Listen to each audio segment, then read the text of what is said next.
Paragraph 3.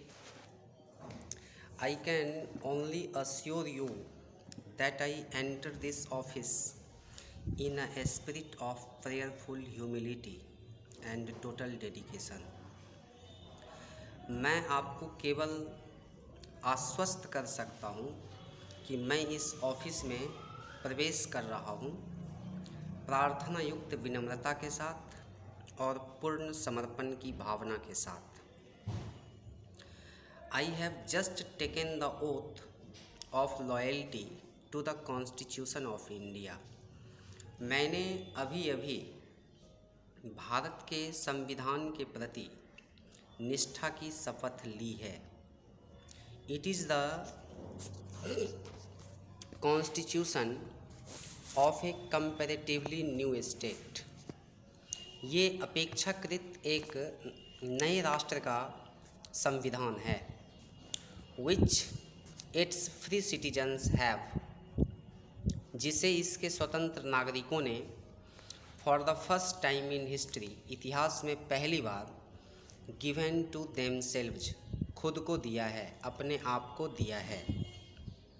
It is the young state of an ancient people, ये प्राचीन लोगों का नवीन राज्य है। Who, जिन्होंने थ्रू द लॉन्ग मिलेनिया, जिन्होंने लंबे समय से होकर and through cooperation of diverse ethnic elements, और जिन्होंने विभिन्न जातिगत तत्वों के सहयोग से have striven to realise timeless absolute values in their own peculiar way, जिन्होंने अपने आप को अपने अलग अलग तरीक़ों से इस लायक बनाया है कि वो समय से परे पूर्ण मूल्यों को महसूस कर सकें।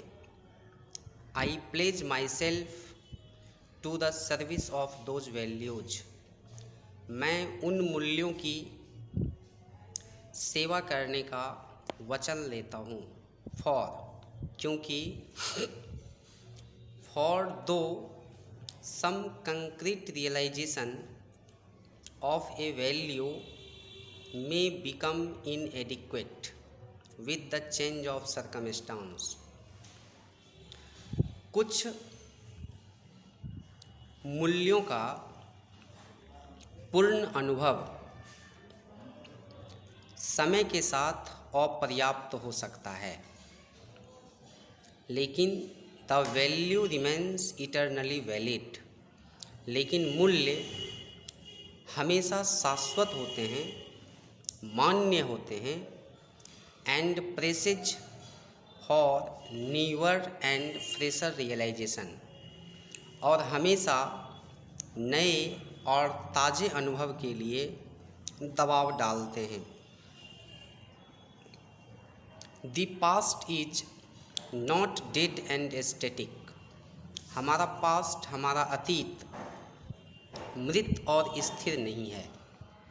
It is alive and dynamic, ये सजीव है और गतिशील है।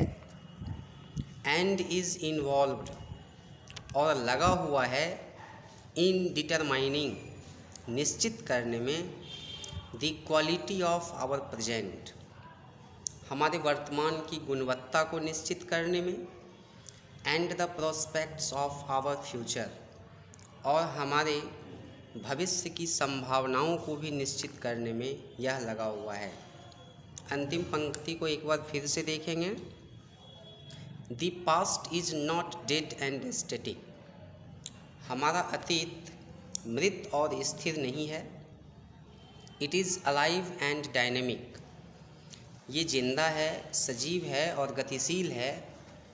And is involved in determining the quality of our present and the prospects of our future, ये हमारे प्रेजेंट की गुणवत्ता और भविष्य की संभावना दोनों को ही निश्चित करने में लगा हुआ है। पैराग्राफ 3 के 2 पंक्तियों को समझना थोड़ा सा जटिल है, उसके लिए ध्यान रखना पड़ता है।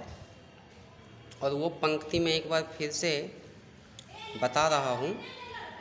ये पंक्ति है, for though some concrete realisation of a value may become inadequate with the change of circumstance, the value remains eternally valid and presses for newer and fresher realization। इस पंक्ति को आप ठीक से समझेंगे कि इसमें क्या कहा जा रहा है।